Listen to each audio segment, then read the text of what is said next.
Hello and welcome. Thank you so much for joining me. My guest for today is Brooklyn Lou the Skeptic. Welcome, Brooklyn Lou. Well, how are you, godless? I am just fine. You can call me either Granny or Kelly, whichever you prefer. Oh, okay.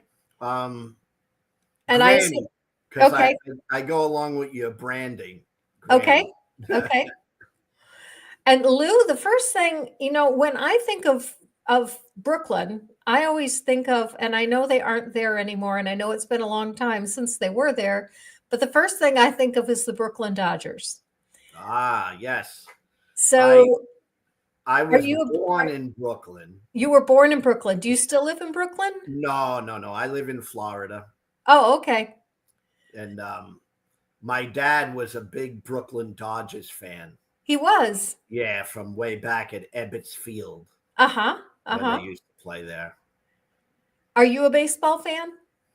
I'm a sports fan, not particularly baseball. Okay. My favorite is the fights, UFC and boxing. Oh, I okay. love watching that stuff. Okay, cool. Yeah. Cool. For me, sports is I watch one team, one sport. I watch the Green Bay Packers, and that's Oh, it. If the Packers aren't playing, I'm not watching. that's you must they call you a cheesehead, don't they? Yep. Yep. Yeah, yeah. Yep.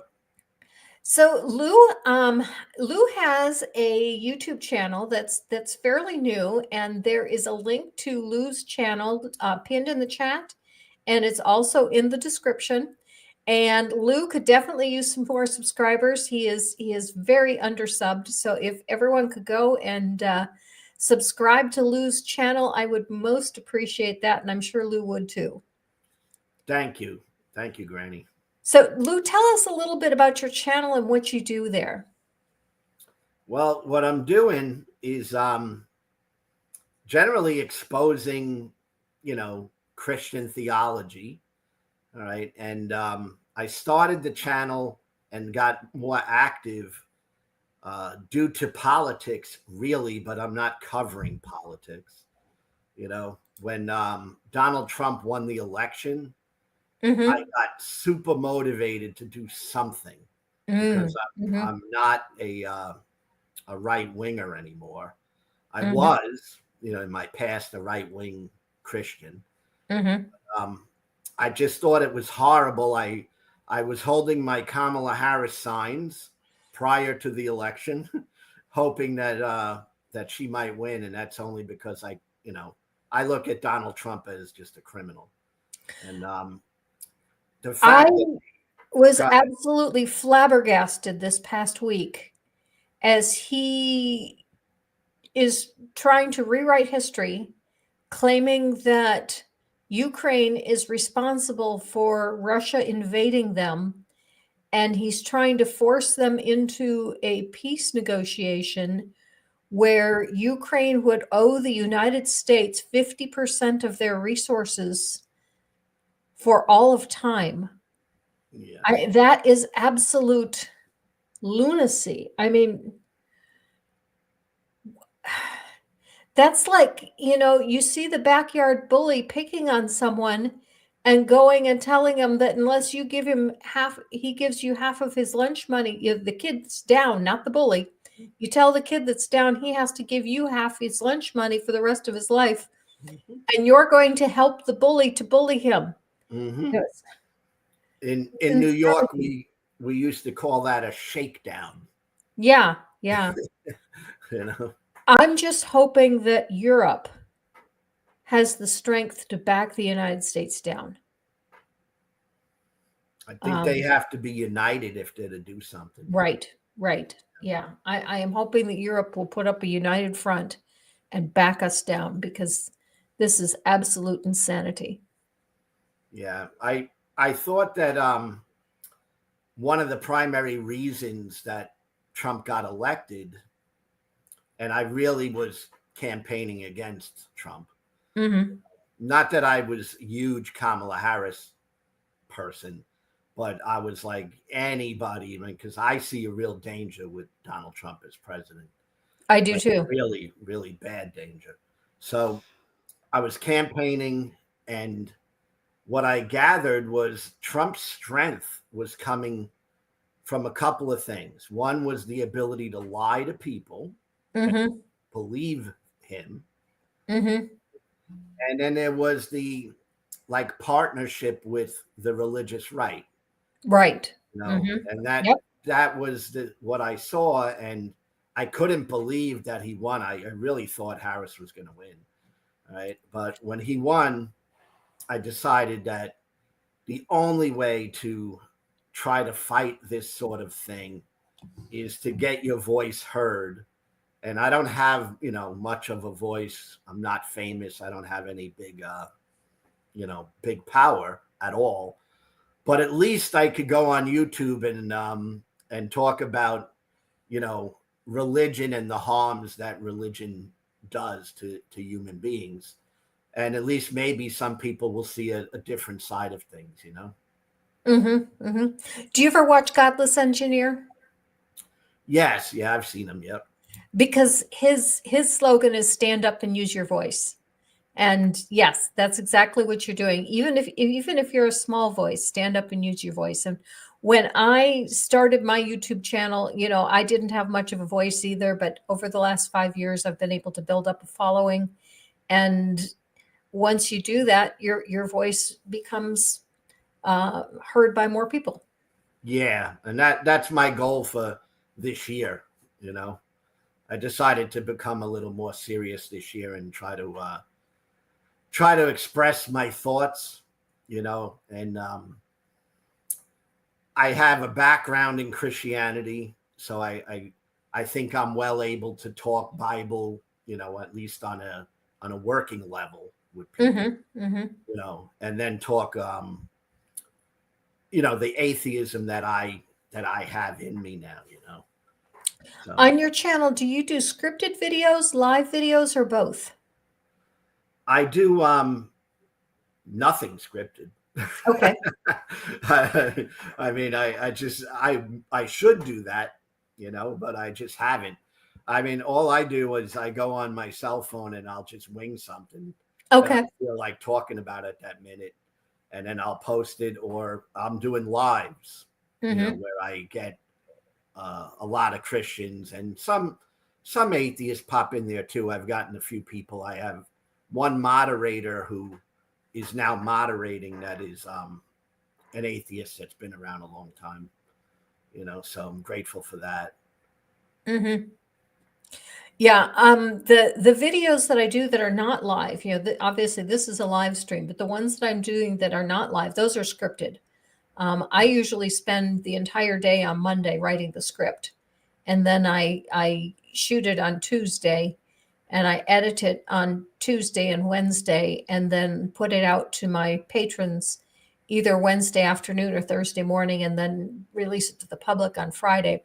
But I also have my volunteer work as a CASA or KAJA volunteer that gets interspersed with that. And if I've got a hearing on Monday, I may still be writing on Tuesday. And so I've always got an extra day worked in there so that if I've got a lot of work that week, I can still get the video done.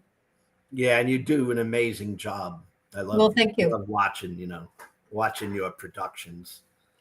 So let's get into your background of how you came to be a skeptic. First, let's start with, were you raised in a religious home? Well, not a religious home, but a Christian home, Okay. because when I was born, I was baptized Catholic, and Mm-hmm. my mom and dad were Catholic. Okay. They maintained their Catholicism till they both passed away.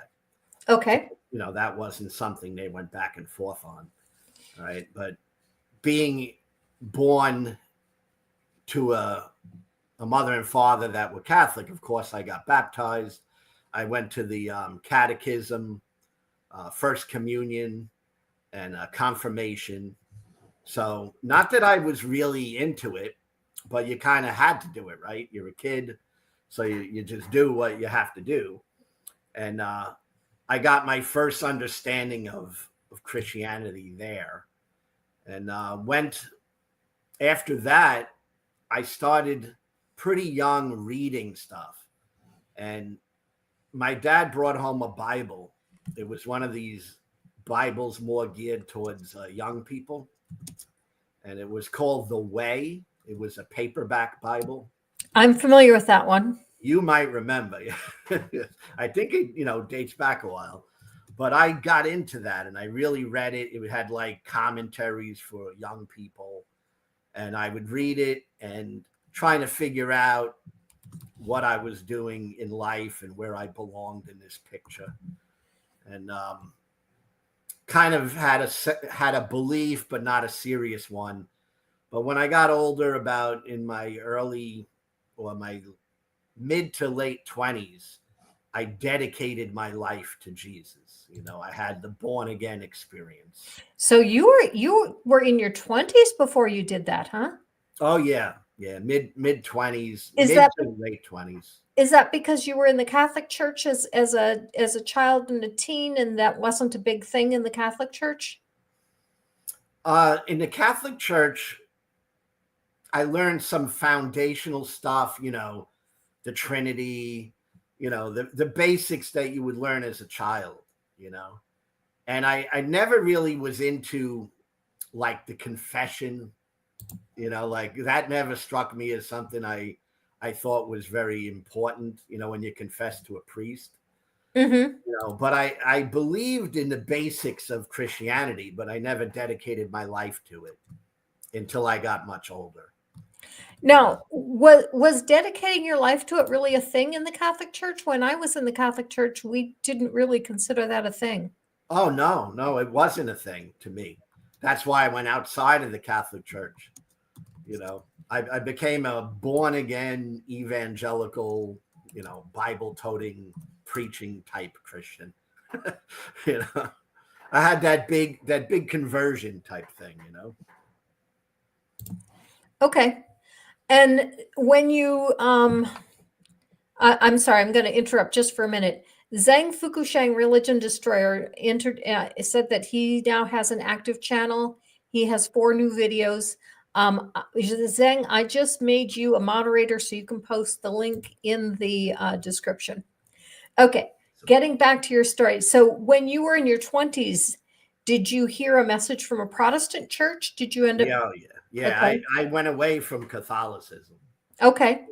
I went into I know you're probably going to remember some of this stuff because I think we're in the same generation, I think. Yeah, I'm 2 years older than you. Okay. So there was some of the stuff I started looking at real, after getting a Protestant Bible, which I was reading. Then there was stuff, you'd go around and people would hand you these chick tracts. Oh, yes. Yes. I stuff. remember the chick tracts. And it was always based on, are you going to heaven or are you going to hell? And, trying to get you to make a decision. Yep. So I kind of evolution is a myth. And really fundamentalist, crazy stuff. That's actually what I was converted on, was chick tracts. Oh, really? Yeah. So you were converted by chick tracts as well, huh? Well, it started there. Then I started going to a church, and the church I started in was very Pentecostal. And I didn't consider myself saved. I just started seeking, to know more. And I went to a prayer group every week where it was very, very charismatic. So, people were talking in tongues and the laying on of hands and, the healing of the sick, which none of it was real, right? but at the time, it kind of was interesting, And then I had an experience where I was married and I was going through a hard time. My ex-wife was ill in the hospital, and I went into the hospital after attending, one of these charismatic type churches, and I went in a room and I just dedicated my life to Jesus. I decided that I don't know if it's real, but I'm going for it, I'm Did gonna you, I'm gonna throw myself into it. was part of it to try to make sure that your wife got better? Oh yeah, yeah, that was part of Mhm. it for sure. It was, And wanting for her to get better, wanting to try to make our relationship better. I have children, so wanting to be a better father, mhm, wanting to have a better marriage. That was all part of it, yes. And seeing her come out of the hospital, well, you know. So yeah, and it was emotional. So I threw myself. I said I'm going to dedicate my life to Jesus, and I don't ever want to look back. And I'm going to live my life for Him, no matter what happens. So that mhm. was my born again experience. How many children do you have? I have 2 children and I have 3 grandchildren. Okay. And did you have both children at this time? I had one. You had one at the time. Okay. Yeah, And did your wife get better? she did, at least temporarily. Mhm. She did, and then I preached to her. And how And did she feel about your conversion? she was shocked. But it ended up being influential. you Mhm, know Now we're no longer married, but this is way in the past. But she ended up becoming a Christian as well. mhm, So my influence at the time was real on her, mhm, because I said to her, I'm in. I'm not turning back, and I'm all in for Jesus. Jesus. mhm. And then, And what denomination of church were you attending at that time? right. Well, I didn't have a church at that moment, but I quickly found one, and that became a church for quite some time. It's where I got my real Bible teaching. That Okay. was Calvary Chapel. Okay. Um, in New York?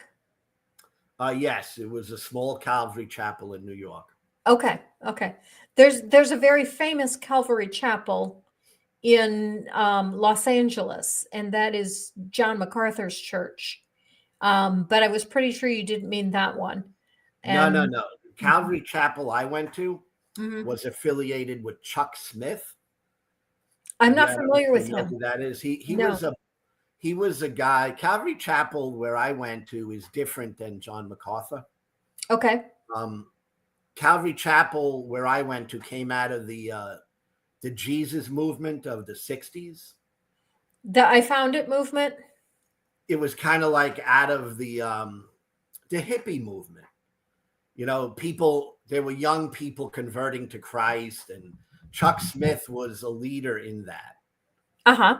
And I wasn't in that when that was happening, but much later, I was taught in the Calvary Chapel, sat under a pastor for years, and in their church they do word by word, verse by verse Bible study. So I did learn a lot about the Bible. Okay. Okay. Yeah. And have you read the Bible cover to cover? Oh yeah, at least a few times. Yeah. Yeah, I have too. So how long were you a Christian? Uh, Quite a few years. My Jesus on Fire days was the Calvary Chapel days. Mhm. That's where I was on fire for Jesus. Mhm. You know, Team Jesus all the way. And Uh-huh. all Uh-huh. that. And, really taking it super serious, wearing out those Bibles. You know, and but then I moved to California. Uh-huh.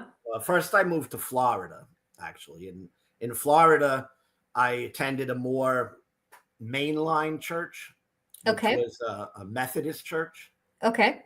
and wasn't quite the same because the zeal wasn't the same. It wasn't like all in like that. Mhm. And Mhm. then I moved to California and went to another Pentecostal Assemblies of God church. And then back to Florida, was in another Pentecostal church. And after those churches is when I found myself drifting out. Okay. Okay. And about how old were you at that point? Well, I'm 62 now. And this was, I don't keep a good calendar, but by memory, I'm thinking it was about 12 years ago, Okay. Okay. you know. And what caused you to lose your faith? Was it just kind of a falling away, or was there a particular issue? Did you start seeing anything with the theology? Yeah, all of the above, right? Okay. Right. And you go through, you believe things. And in Christianity, we know because we've been involved in it, right? But I mean, you run into different theologies, you run into different types of Christians. You might believe one way and then you meet someone else believes something different. Mm-hmm. And I always wanted to know, I wanted to be on the right side, you know. Mm-hmm. So I would research things and get into, well, what is true about this theological issue, Mm-hmm. and Mm-hmm. started realizing, I don't know exactly which branch is correct. You know what I mean? All right. Mm-hmm. So it Mm-hmm. becomes like, there's all these, it's almost like there's all these different sub religions within the Christian umbrella. Right. Uh-huh. Uh-huh. And, Did you ever explore Calvinism? oh yeah, I explored all the theologies. Okay. Yes, yes, and I was I was not a Calvinist. I used to call myself a half a Calvinist, like tulip, Like a 2 point Calvinist? the tulip, right? Right, I right. was like two and a half of that, Okay. So, but that's what I settled into theologically. But I Mm-hmm. still believed in the gifts of the Spirit. So I had that charismatic thing too.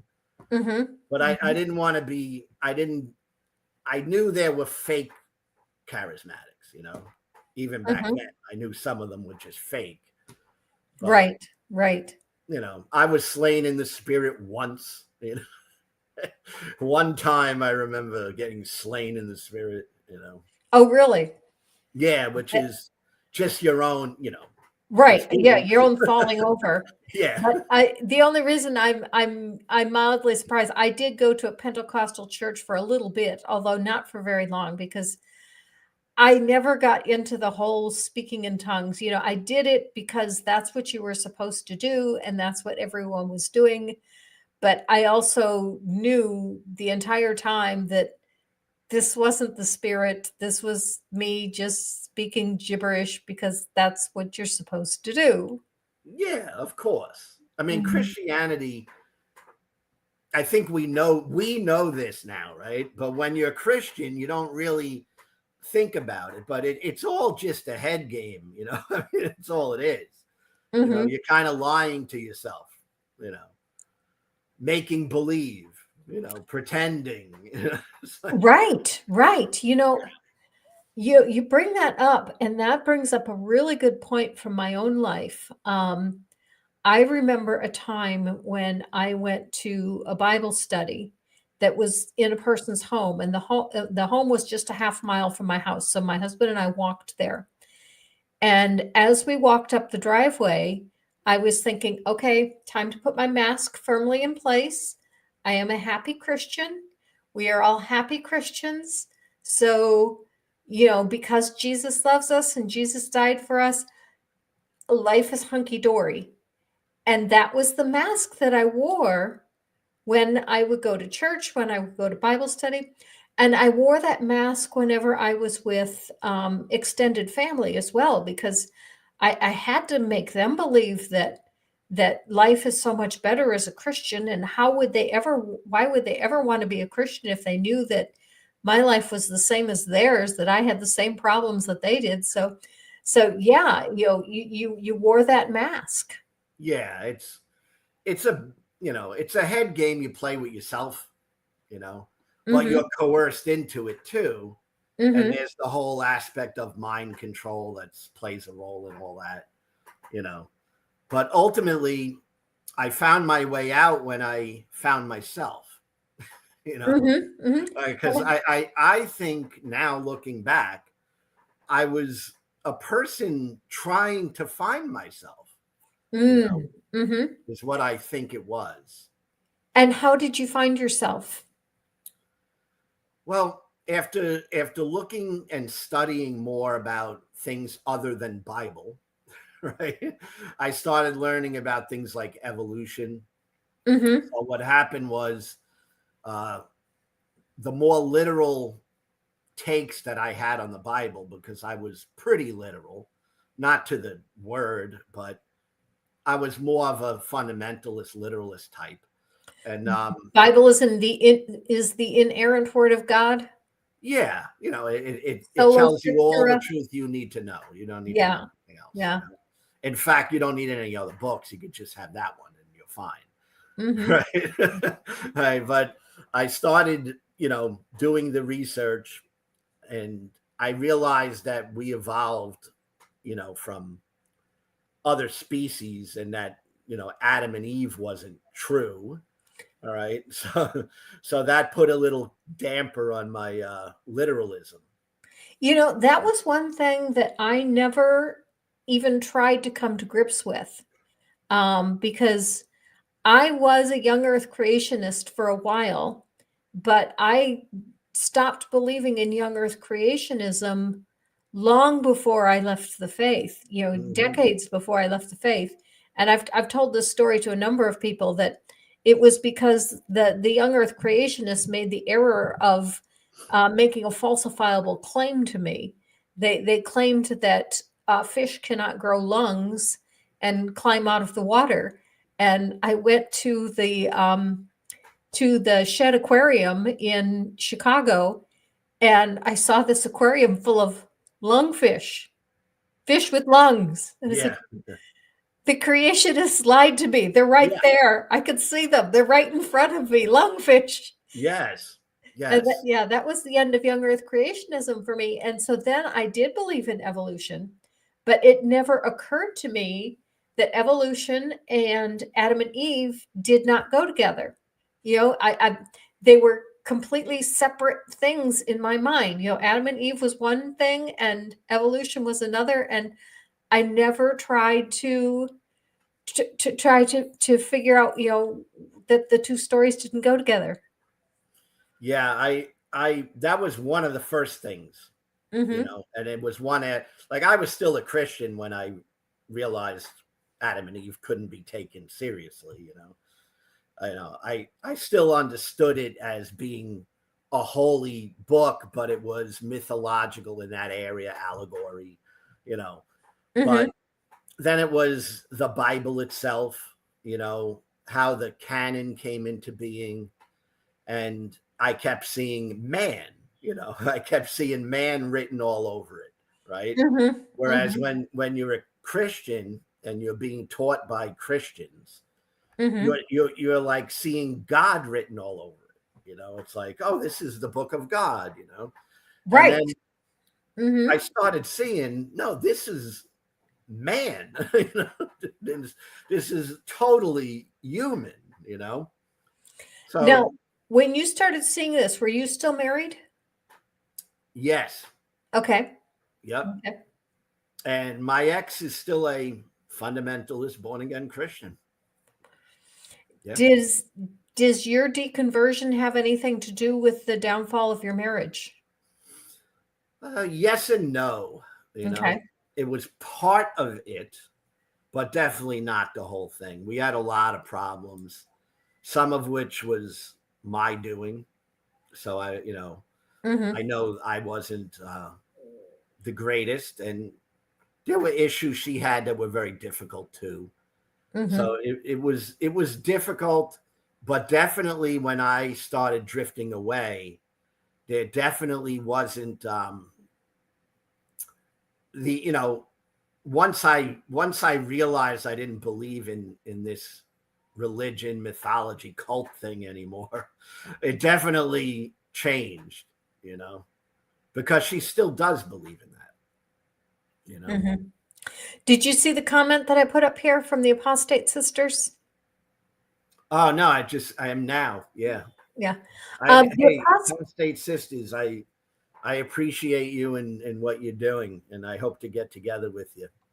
have I you been on their channel yet? I did. I just discovered them. Ah, okay. I Okay. saw them around, and they. I remember because I know by watching one of their videos, they came out of the Herbert Armstrong thing, Mm-hmm. Mm-hmm. and I remember Herbert Armstrong when I was a kid. Mm. That was some of the literature I used to read. Oh, Not that I really? ever went into that, Mm-hmm. because I never got into Armstrongism or that worldwide Church of God thing. But if I'm not mistaken, they used to send a pamphlet like to every house, and I used to read it all the time. Oh, really?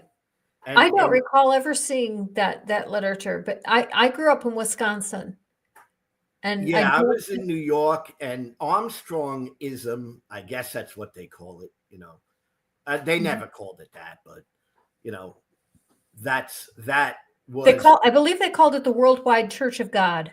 Yes, and that was a pretty big thing in New York when I was young, Mm, okay. and I think he might have also been on television, but I could be mistaken. But I remember encountering his stuff. Yep, setting that foundation, if you will, Mhm. for when I Mhm. would become the full blown Jesus freak. So as you started to realize that the Bible was just a man-made book, um, did you start going to church less at that point? Went to church for a while, not keeping my mouth shut, Mhm. um, still figuring it out for myself if I'm actually going to make that decision to completely walk away, Mhm. you know, Mhm. because it's a difficult decision. People in the church, and that if you come out and say, I don't believe this stuff, it's going to be not an easy little transition, right? So I dealt with that for a while, and I was living by myself after separating from my ex, and did a lot of soul searching, meaning not the soul, because I don't believe in a soul, Right, but you right. know what I mean, a lot of thinking. Yeah, yeah. And I and I then I I think realized at one point, I'm like, I'm just going to trust myself. That was the basic thing. I just trusted myself. I gave up trusting this God, and you know, Mhm. yeah. Were your children grown at this point? My son was, I think, about 17. Okay. My daughter is 8 years older than him, Okay. so she was more grown up than Okay. him. But they were not little children. Okay. Okay. And my daughter's in the ministry, by the way. Oh, wow. Right, but I don't mention her name. That's fine. I don't blame you. Now, when you say she's in the ministry, fundamentalists don't allow women in some Yes, areas of ministry, but they do allow them in other. Is she like a coordinator of Sunday school? Is she a missionary? What type of ministry is she in? music. Music ministry. Okay. Yeah, Okay. mega church music ministry. Oh, okay. That can be a Big, pretty good position. big stuff. Mhm. Mhm. That's one of the reasons I'm not going to mention her name. Oh, yeah, I don't blame you, and there's Right. no reason to. And So she totally knows I'm an atheist, of course, and all that. But I respect what she does. I mean, she's a grown woman, and you know, I was let it her do her life. was it difficult to tell her that you didn't believe anymore? No, my ex told her. Oh, okay, so you didn't even get to tell her. Her mother told her. But Okay. we've talked about it since then. But Uh-huh. originally, a mother just told her, Mhm. your dad is, Did you I mean, tell I don't know the word she used, but Yeah. yeah. Yeah. But at least it wasn't something that caused her to turn away from you. No, I'm very grateful for that. Mm-hmm. I'm very grateful that we still have a relationship, and we do talk, you know, and I feel good about that. That really makes me feel a lot better. Mm-hmm. Yeah, that's good. And you mentioned that you had, I think, 4 grandchildren, did you say? 3. 3 grandchildren. Okay. Yeah. And are any of those hers? All of them. All of them. Okay. Yeah. So it's a good thing you still have a decent relationship with her so you can see your grandchildren. Yeah. Yeah. And Mhm. I don't talk. I make it a point. I mean, because it's my family, right? Mhm. I make it a point not to get into it, because especially when someone's career is wrapped up in this stuff, I Mhm. mean, I don't feel it's my place to interfere with the way she might raise her children, you know, even though, she knows I completely, don't believe any of this stuff, but when it's family, I gotta balance these things, right? You know, so RU Victoria has a really good point here. The church always wanted to be involved. I could contribute all of the sandwiches I could make. And that's usually what the church thinks of women. You know, you can decorate, you can cook, you can teach the children, but you guys go off that way. We men will handle the adults and the adult conversations. well, that's it. You see, the Christianity is patriarchal, Oh obviously, yes. and it's misogynist, and it's all that stuff. All Mm-hmm. right. I mean, Mm-hmm. there's no doubt in my mind. I read the book, right? So I Mm-hmm. know that. Right. But like the type of church that my kid is involved in is like that, but not when it comes to music, you know, because I don't know if you know these music worship people, many of them are women, Mm-hmm. Mm-hmm. because but they would never have her as like a head teaching pastor or anything like that, you know. Right.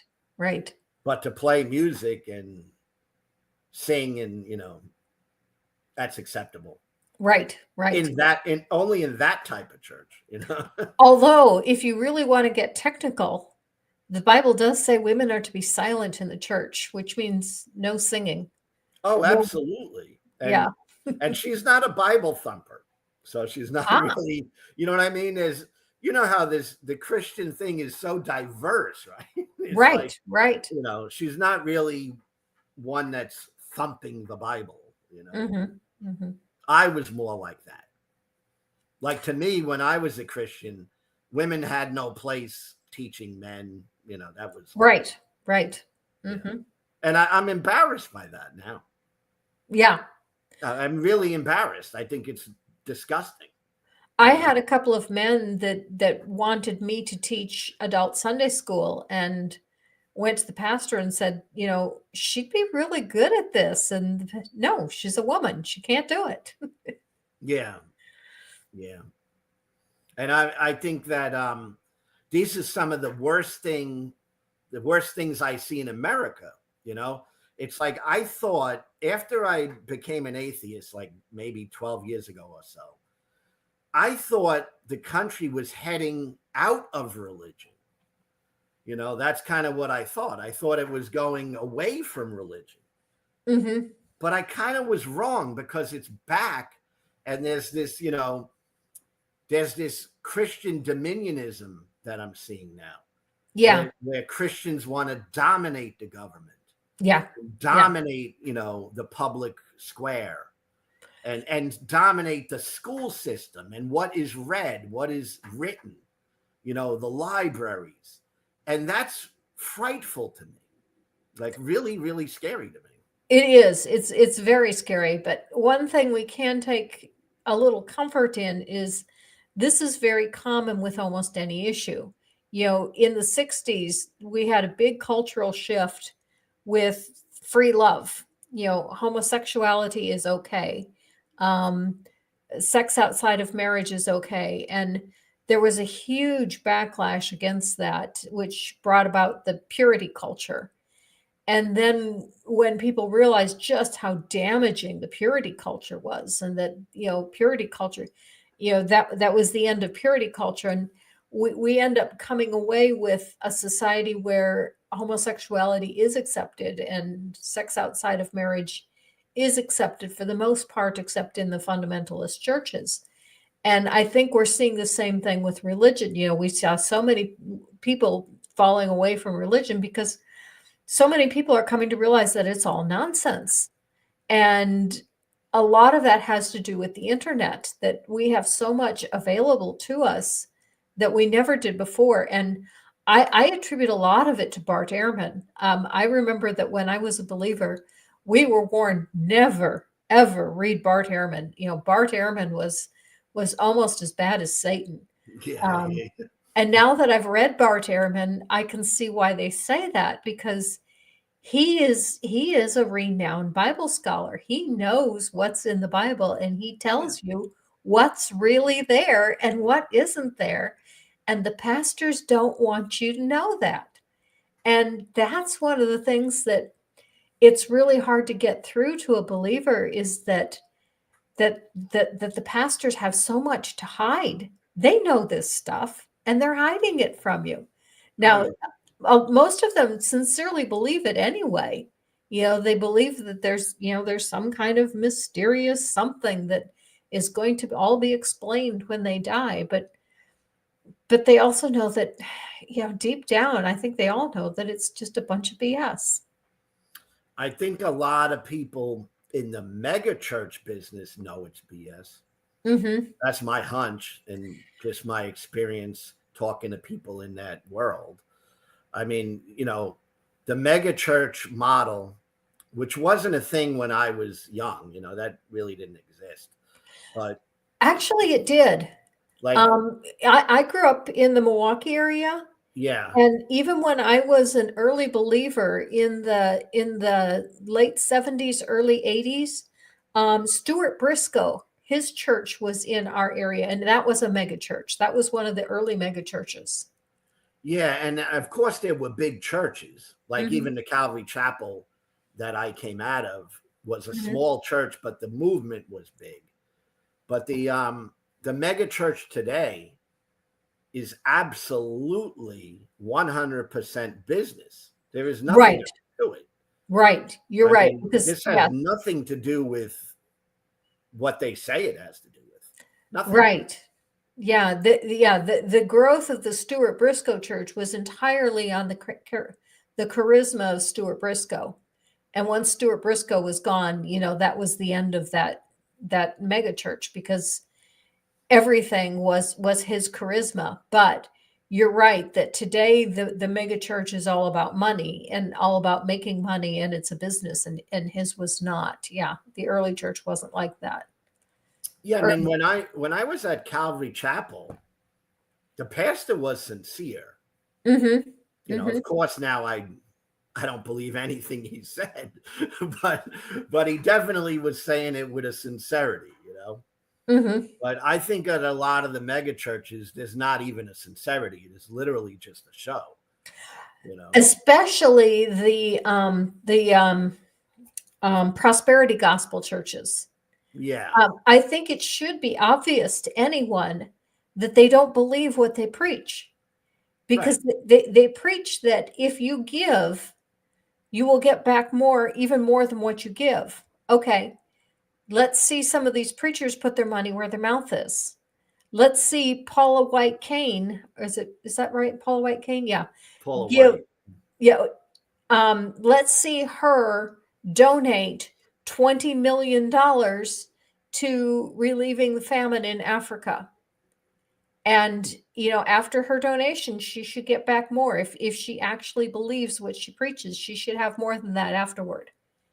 And yet none of them do that. No. They hoard all the money. I don't think they believe a word they're saying. Yeah. I don't think they do either. I think their career is being professional communicators and administrators, Oh, I'll go further than that. They're professional con men. Oh, that too. Yeah. Yes, that too, of course. It's all a con for Hmm. sure. I mean, I I think all of Christianity is a con, just to Hmm. make it clear. I'm not halfway in, halfway out. I'm out. Hmm. Hmm. To me, the whole thing is a big con, you know. Now, getting back to your deconversion, when you said your son was about 17, were you still attending church with him on occasion? Yeah, yeah. It was he was both my kids were kind of brought up in church, Hmm. but my son never really took to it. Ah, okay. So So he was like never right really a now he's believer. not a Christian. Okay. So when you told him you weren't a believer anymore, that probably didn't really matter to him too much, did No. it? No. In fact, he's you know, he's not a believer right now. Although his mother, of course, wants him to be. but but no, he's not a believer right now. Really good comment here from the apostate sisters about the prosperity gospel people. Pretty good gig to sell a product you don't really have to make good on. You just promise it every week. Yes, for sure. It's you know, talking to you, Granny, and people like the apostate sisters, I could just talk off the cuff because I'm not in a debate, right? Because when I'm talking to the Christians, it's like I got to actually think about everything I say. It's like, Hmm. oh well, Hmm. if I say this way, they're going to counter in this way. All right, so it's like I got to really think. But Hmm. just off the cuff, my honest opinion is it's an entire scam. It's nonsense. It is literally garbage, the stuff that they teach people. Yeah, what's really difficult that I find is that most of them are sincere believers and they don't see the inconsistencies in their own theology. And I keep thinking that if you just show them the inconsistencies in their theology, that they'll realize what utter garbage it is. They And don't. yet it doesn't work. Let It me doesn't tell you work. why I think that is. Okay, go ahead. Okay? Just why I think it is. Because the human mind is not really based on so much what is true. Mm-hmm. It's a lot more based on how we feel, Mm. and when you're a Christian, you make this vow of loyalty, Mm-hmm. all right? Mm-hmm. And at least I know I did. Yeah, yeah.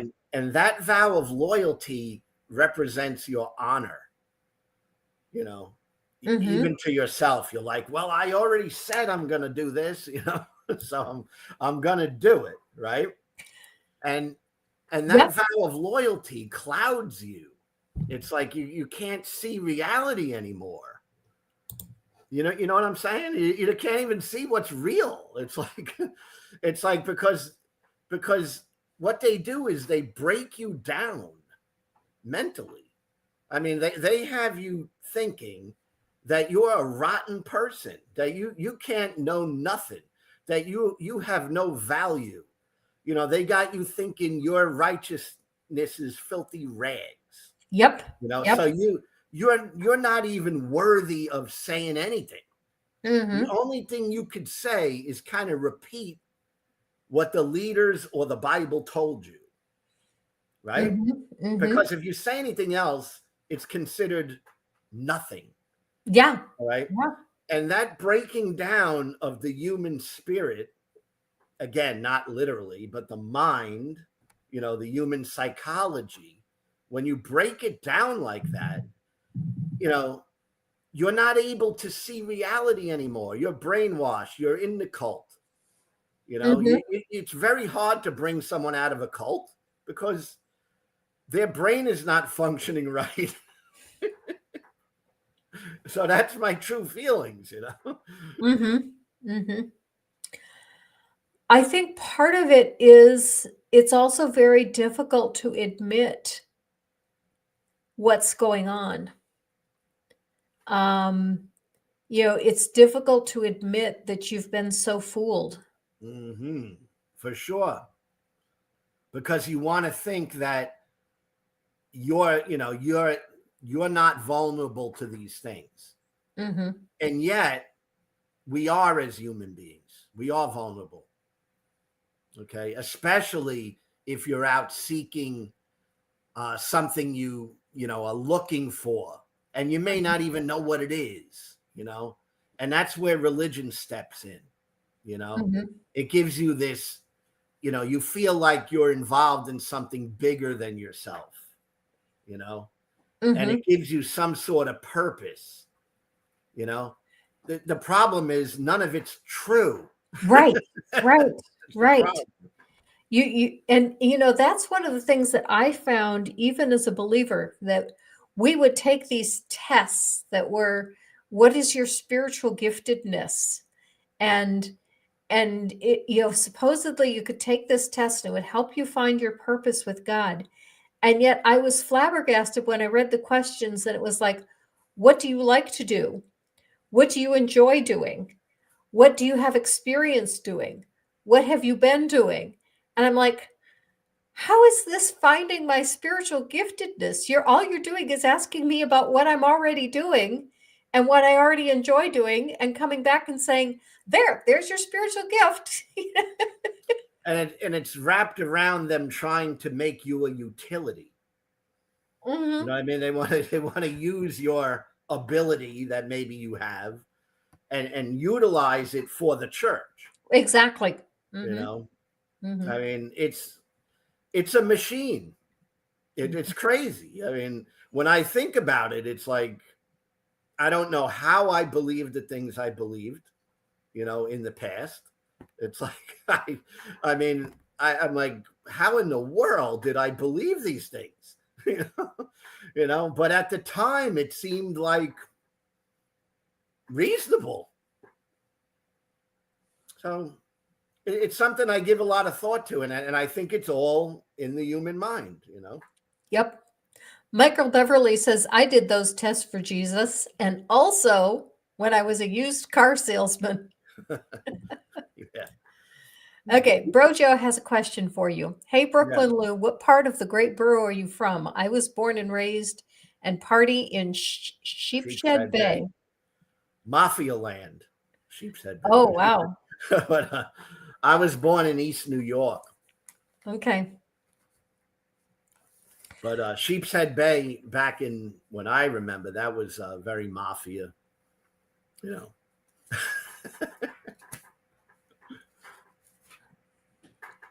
Do you get Christians? I know you said you've had a few of them on your channel. Do they tell you now that you were never a real Christian?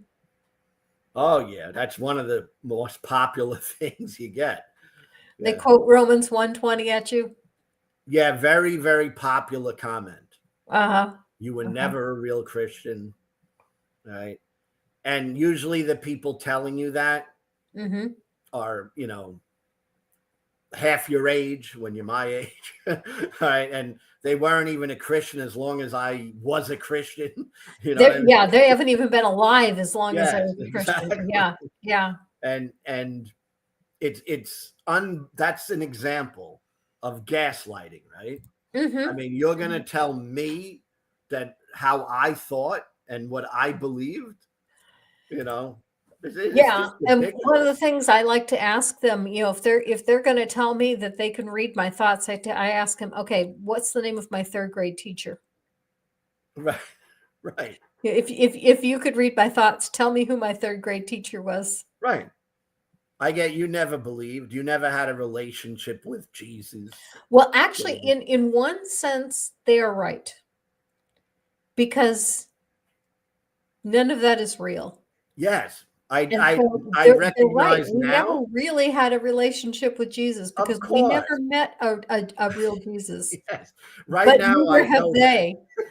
Neither have they. There's no such thing as a real Christian. No. And I back in the day, I thought I had a relationship with Jesus. Right.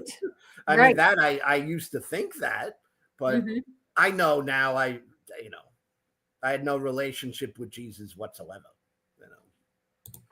Fred Harvey says, I'm not a real atheist, only a lack theist, like they know. Yeah. Hmm. I don't know if you've ever encountered this, but this is the opposite of that. And it's rare, but I do encounter it once in a while. It must be from the Calvinist type thinkers. I'll get, you are still saved. Mm-hmm. Yeah, I get that too. I've had a couple of people tell me, "Oh, you're just on a prodigal journey. You'll be back." Yeah, well, that goes along with the once saved, always saved, right? You know, it's Mm-hmm. like, well, you did confess Jesus back then, so you're in. Yep. Yep. Yep. Crazy. So, how long have you been doing your YouTube channel? I see Brojo says, "Happy first year anniversary." Oh, yeah, well, I started it a while back, but Mm-hmm. I didn't pursue it. I put out some videos. I have some that I pulled down. I actually wasn't going to do this because of pushback from Christians. Mm-hmm. And that was a little bit family oriented, you know, because when you come out against Christianity, Christians take it real personal, right? Some of So them do. Yeah, yeah, some of and them do. and and I felt like by putting out videos, I might have been hurting a couple of people in my family, okay? Mm-hmm. Because a couple expressed, you know, sorrow, or you know, all right. But after the Trump, I'm on. That's it. I'm going. You know. Michael Beverly says, "Dear God, tell me I'm not still saved. I'm begging for hell, please, with all my friends." Yeah. You know, Christianity does a lot of psychological damage to people, you know, and that's something people need to talk about too. It's psychologically just damaging. Oh, you You are not kidding. I am still finding ways in which I did not realize how much it affects my thinking. And I'm listening right now to David Fitzgerald's books, Mything in Action. I'm on volume 2, and realizing just how ingrained it is in my mind about how one is to understand the Bible, and listening to him talk about the Bible from a completely different perspective. I didn't realize, just how much I still look at the Bible as a single unit, and it isn't. It's a bunch of different books written by a bunch of different people, and some of them don't even agree on their theology. know, a lot of them don't agree. Yeah, I don't think Paul agrees with Jesus, you if know, there even was a Jesus. after critically looking at it. But the Yeah. characters in the Bible, they don't even really teach the same thing, you know. Apostate Sister says, "Mic drop, Lou." You know, it's so pleasant to talk to like-minded people. Like I Yes. said, because when you get tied up just debating Christians all the time, it gets very, very, you contract. You know, for me to talk to people that are atheist is pleasant. You know, it's like this is Mhm. great. You know? Do you know purple rhymes with orange? No. Okay. Purple does a live stream every week. I think it's on Wednesdays at 2 o'clock. I forget. I often find it when I'm not looking for it, and I join in. But Purple does a live stream every week. And like I said, I believe it's Wednesdays at 2. And she lets anyone join in that wants to join in. And it's just atheists talking. It's just having a conversation, and it can be about anything you want it to be. And sometimes it goes on for several hours. So if you're ever looking for a place to just hang out with and have conversation with other atheists, that's a really good place to go look. Oh, here we go. Mage says it's on Wednesdays at 3 p.m. Eastern time. Yeah, which is 2 p.m. our time. My time, I should say. You're probably on Eastern also. Meg, put it in the comments So I get a link when I go. Okay. You know. Okay.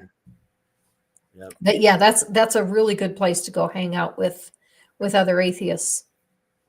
Yeah, atheists in my area, like where I live, I don't know any atheists. I don't know any of them. I don't either. You know, well, actually, I know one. I live 5 minutes away from Godless Engineer, and Oh, really? yeah, and other than Godless Engineer, I don't know any that live in my area. Yeah, I'm in Florida, and atheism isn't much of a thing. Mm-hmm. Okay, May just put the link up here. So Appreciate after the show, you can go and we're at the 1 hour and 1 minute mark. We're almost done, but just look at the very end of the show, and you should be able to find the link. Yeah, I will. Okay. Well, we are out of time. And Lou, is there anything that we didn't cover that you wanted to say? No, I mean, just I'm looking to meet atheists. This was a joy because I got to interact with another atheist. Prostate Sisters, I'm looking forward to interacting with you. And Michael Beverly, I've seen him. I saw Michael Beverly. I saw you with the Zealot one day, which was a Catholic guy. But just looking to meet atheists that think like me, so I could have some sanity coming my way. That's it. Yeah. Yeah. Because one thing I do fear is that things are going to get worse for us before they get better. I would not be surprised if there is a push to try to ban atheists from YouTube. I don't think it will ever succeed, but I think the push is going to be there. And I think they are going to try to push our voices out. And so I think it's more important than ever that all of us that can, come and speak out. Totally agree. It can go that way. Mm-hmm. Yeah. Okay, my guest next week is going to be Mage Greywolf. Mage has started a new channel, and we're going to talk about what Mage is doing on his new channel. And frankly, I don't even know. I haven't seen it yet, but so that's coming up next week. Another thing, I made a bonus video to honor Black History Month, and it talks about Robert Charles, a badass urban cowboy, and that is finished and will be released on Monday. Oh, here is Mage's new channel, Mage's Media Musings. Okay, and that will be the subject for next week's video.